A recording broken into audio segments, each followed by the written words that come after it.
Hello.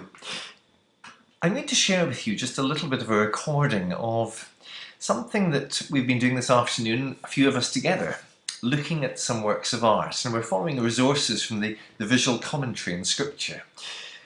It's been quite a rich thing to do. We've only been doing it for 3 weeks now, and it's just a short-lived thing before Easter, but it's an invitation to us to take texts of Scripture and to put alongside those sometimes paintings, sometimes sculptures, sometimes buildings or public installations of art, and to allow these works of art to speak to us alongside the Scripture. Yes, it's alongside that they may speak, because they don't directly necessarily interpret every bit of the written text, but they certainly invite us to ponder the issues that are raised by the text. And today it'll be a psalm, Psalm 130. This afternoon was a very rich discussion, and I'm sorry, this is really just an edited highlight, just to show you the works of art. But I do hope you find this helpful. Helpful as you may reflect perhaps yourself on times when you have been in the depths, in the doldrums, in a seriously dark place even.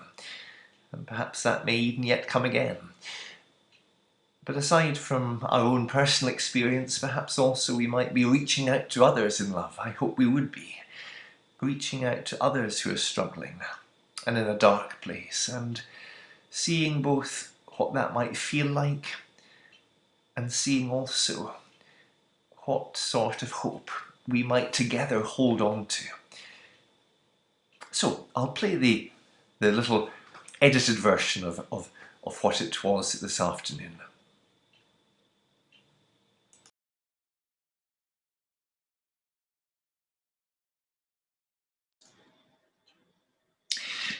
It's only a few of us in the discussion really, but I think it's getting better every week, because not only are we feeling that there are definitely things to talk about with these works of art, but also just the variety of ways in which artists give us thoughts about what to see, what to look for, what to think on, is very rich. So this week, in general, the theme is penitence, but it's in particular a psalm, Psalm 130. And I don't know if you know that psalm, but it's sometimes known as De Profundis. It's one of the psalms where the psalmist, the writer, is at a very low ebb and expresses that lowness to God, that struggle to God. It goes like this: "Out of the depths I cry to you, O Lord. O Lord, hear my voice. Let your ears be attentive to my cry for mercy. If you, O Lord, kept a record of sins, O Lord, who could stand? But with you there is forgiveness. Therefore you are feared." Just pause there, whether it's the sins of the person writing the psalm that has put him into the depths, guilt, feeling of deep regret about something that he's done, whether it's that, or maybe him just being caught up in awful circumstances, but knowing that really in some ways, does he have a leg to stand on himself? Would God listen to his prayer? That's where the psalm's going. I wait for the Lord. My soul waits, and in his word I put my hope. My soul waits for the Lord more than watchmen wait for the morning. More than watchmen wait for the morning. Very memorable verse, because, yes, this waiting for the Lord. Waiting sometimes not just for one night, waiting even for years in the midst of struggle. Unable to see beyond the struggle. Will not the Lord hear me? Will not the Lord respond? And then the last verses of the psalm. O Israel, put your hope in the Lord, for with the Lord is unfailing love, and with him is full redemption. He himself will redeem Israel from all their sins. And now at the end of the psalm, and is it a king who's writing? Is it King David? Is it actually for us to think about Jesus speaking these words? Trust in the Lord, in his unfailing love. There will be sin all around. There will be sin in you and me. but the Lord will rescue us. The Lord will redeem us. So it's a very powerful psalm, and now we're going to have three powerful works of art. I'm going to play, as I've done before, the introductory piece by Ben Quash, who directs the project on the visual commentary on Scripture.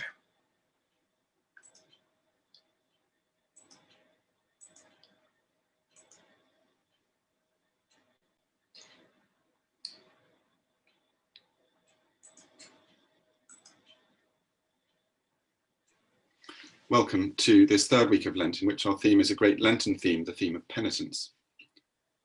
And we explore it in the company of a psalm, Psalm 130.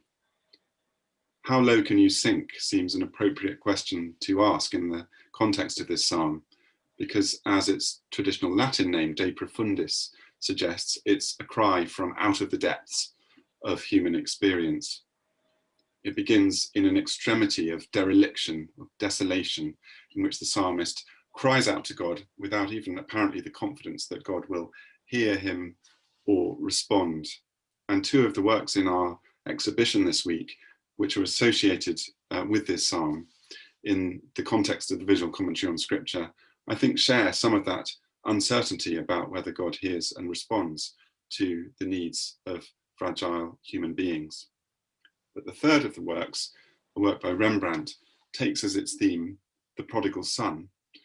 And the Prodigal Son is somebody who himself experienced what it was like to be mired in the mud of the pigsty, but at some crucial point was found by the memory of his father's house, a place of beauty and order where he had been loved and clothed and fed.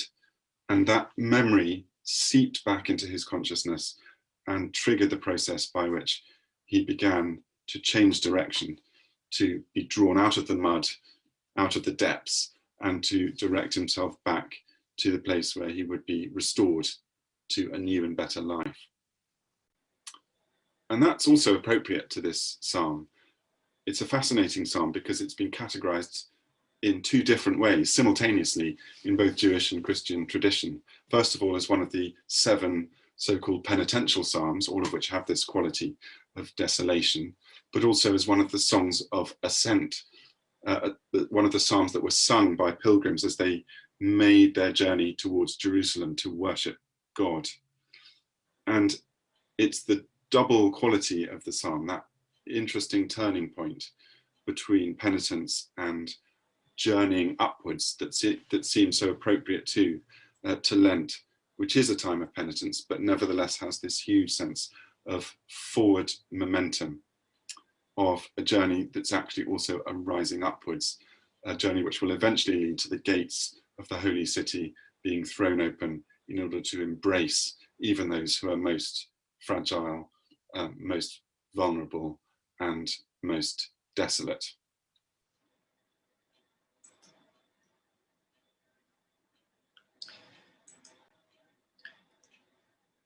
Will God hear us when we cry out of the depths, when we find ourselves staring into the depths? Is there a God to hear us?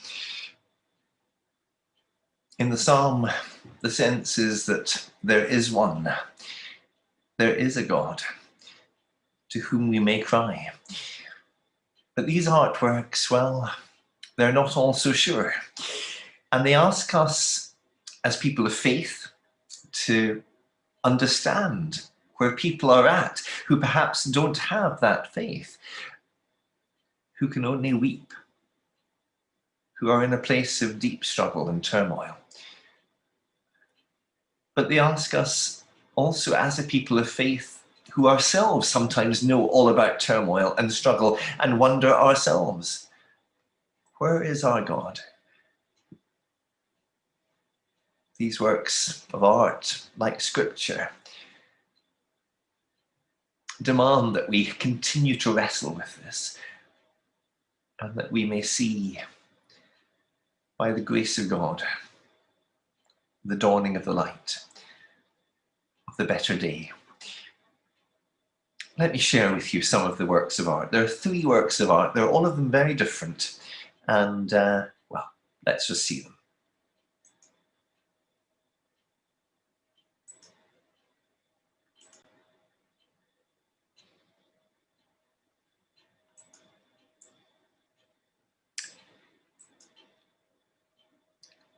So here's the first one that we looked at together. This is well, what would be called an installation, and you may recognize it. It's in the heart of Manhattan in New York. It's on the site of one of the Twin Towers. And actually there are two gaping holes where once there were the Twin Towers. They are vast holes. Dimensions of this is 35 feet deep and 200 feet square. You can see by the size of the trees, or indeed if I just zoom in here, you'll see that, well, there's people on the edge looking in. But the photograph, to give us everything, it perhaps takes away almost from the scale of it. It would be extremely impressive to be there, and yet it is a place of looking into the depths. The water runs down the walls and ultimately into even the deeper pit that's in the middle. Like the tears might run down faces. Names of those who died in those attacks on the Twin Towers are all around the edges. This is a significant hole, a gap, where I'm going to just pause this if I can. Hello? I'll have to come. Can I come back to you, Lynn? Sorry. Yes, thank you. Yes, that makes sense. Sorry about that. A significant hole for us to look into. And, you know, in the commentary on this, the writer reflects how in a secular world, perhaps that is all that is most easily expressed.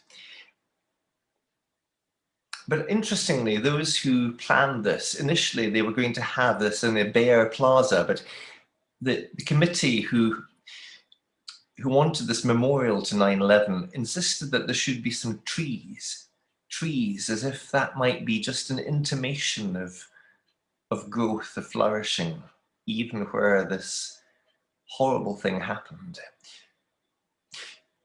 So there's the first picture. And then we'll go on to the next one.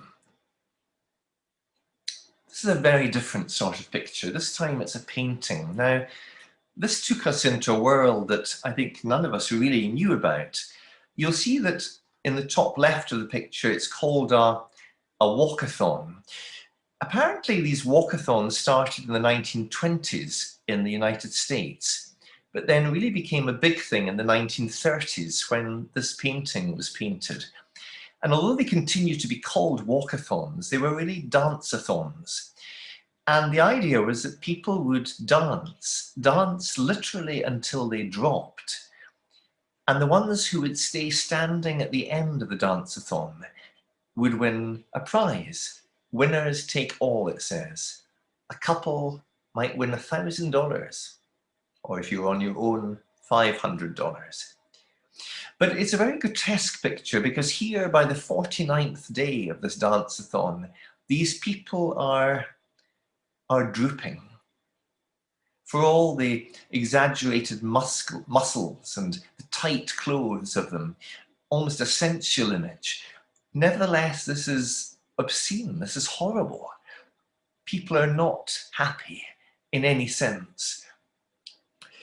And what we notice when we look at the picture more closely is that the $1,000 that's on offer is being held in the top left corner, being held by a skeleton, a skeletal hand holding the $1,000 bill. Because really, you might be the last one standing, but you're all but dead on your feet. And what was the point of it anyway? And then the other part of the picture, and this is where we were all instructed by the commentary, that, you know, in classical art, very often in the front foreground, sometimes left and right, there are figures to help interpret the picture. Well, here the artist has painted two figures in the front left and the front right.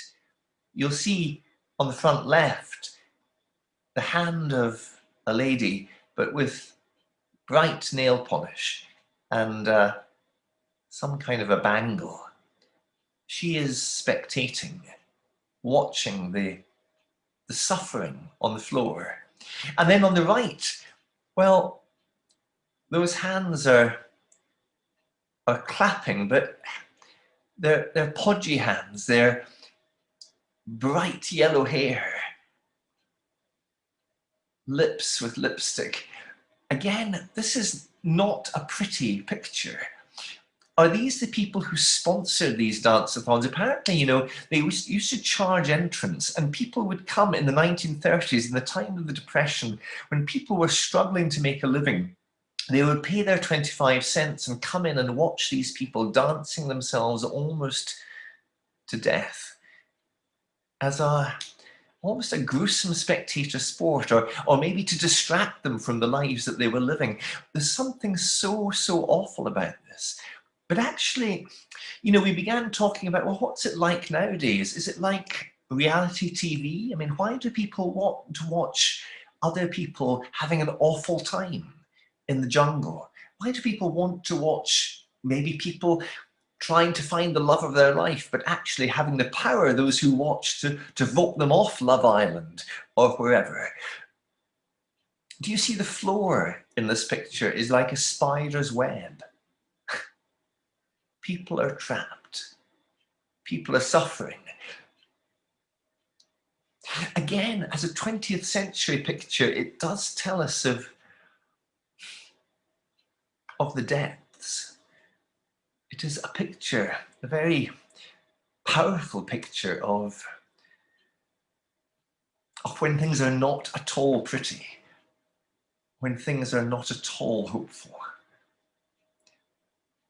So that certainly prompted our food for thought.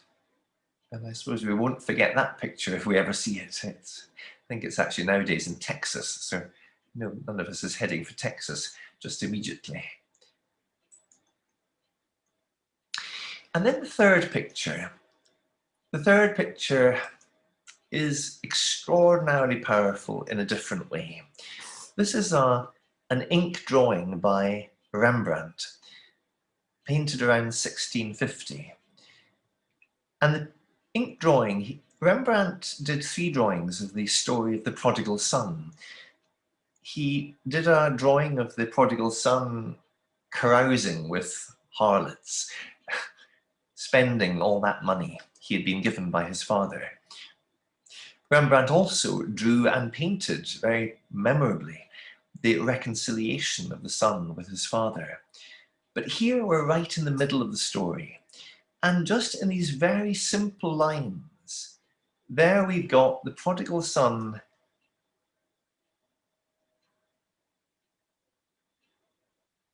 amongst the pigs. And the pigs are just getting on with eating, completely unawares. But the son, well, you can see he's aged. His hair is it's not a full head of hair. He's on his knees, maybe on his knees in more senses than one, finished. He's bony. He's not well. In fact, he's propping himself up on a stick. He's struggling. And Rembrandt's drawing shows him staring into the distance. Is he empty? Is he beginning to think what we're told he did begin to think?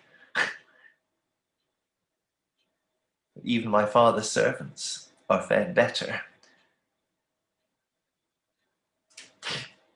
The drawing reminds us of a point in that story of the prodigal son where the son began to come to his senses. Out of the depths, he began to imagine that something better might be possible. So those were our 3 works of art this afternoon, and you know, it was just great for us to have time to talk about them and to dwell with them, to reflect, as I said, on both where human weakness takes us, where human suffering takes us, because we do get into dark places. Dark things happen in this world. They even become a spectator sport sometimes, and other people make big money from them. And yet, that loneliness, that need of a father who rushes out to embrace us, to welcome us home. That's our story of faith. But, you know, it's important for us to see all of these pictures, those first two pictures perhaps not stories of faith. Not so sure who to believe in or where hope will come from. Yes, it must never happen again, they said around the Twin Towers, but human capacity to wound and hurt one another is so considerable. Dance-a-thons, well, actually, they continue even to this day, not quite in the same way, but certainly we do have, as I said, reality TV and times when somehow we're almost indulging ourselves by looking at how others live, how others suffer, what others are doing, when actually, well, is it not that we with those whom we can speak to and be near and support and love, we are to trust in God and to walk together into a better place. The story of the prodigal son.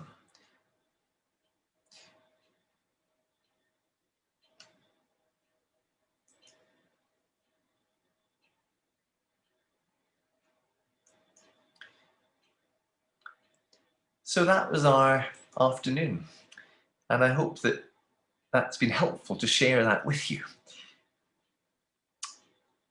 When we come together next, it'll be another theme and another 3, no doubt, different works of art.